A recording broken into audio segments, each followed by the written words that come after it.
IBM company বলছে তারা নাকি বিশ্বের সব থেকে ছোট চিপ বানিয়েছে, যেটার সাইজ 0.7 ন্যানোমিটার। ভাবতে পারছো, 1 ন্যানোমিটারের থেকেও ছোট, মানে মানুষের নখের থেকেও ছোট।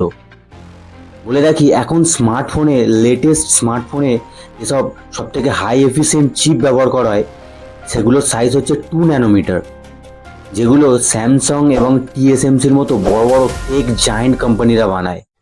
আইবিএম বলছে টেস্টিংয়ের সময় দেখা গেছে তাদের এই 0.7 ন্যানোমিটার চিপ এখনের হাই এফিসিয়েন্ট লেটেস্ট 2 ন্যানোমিটার চিপের থেকে 50% বেশি ফাস্টার এবং 70% বেশি এনার্জি এফিসিয়েন্ট। এই চিপ এখনো পর্যন্ত টেস্টিংয়ের পর্যায়ে আছে, এটার কমার্শিয়াল প্রোডাক্ট রেডি হতে এখনো কয়েক বছর সময় লাগবে। এই চিপ স্মার্টফোনে লাগানো হলে স্মার্টফোন কতটা ফাস্ট কাজ করবে সেটা এখনের টেকনোলজির সাথে কম্পেয়ার করে কল্পনা করা প্রায় অসম্ভব।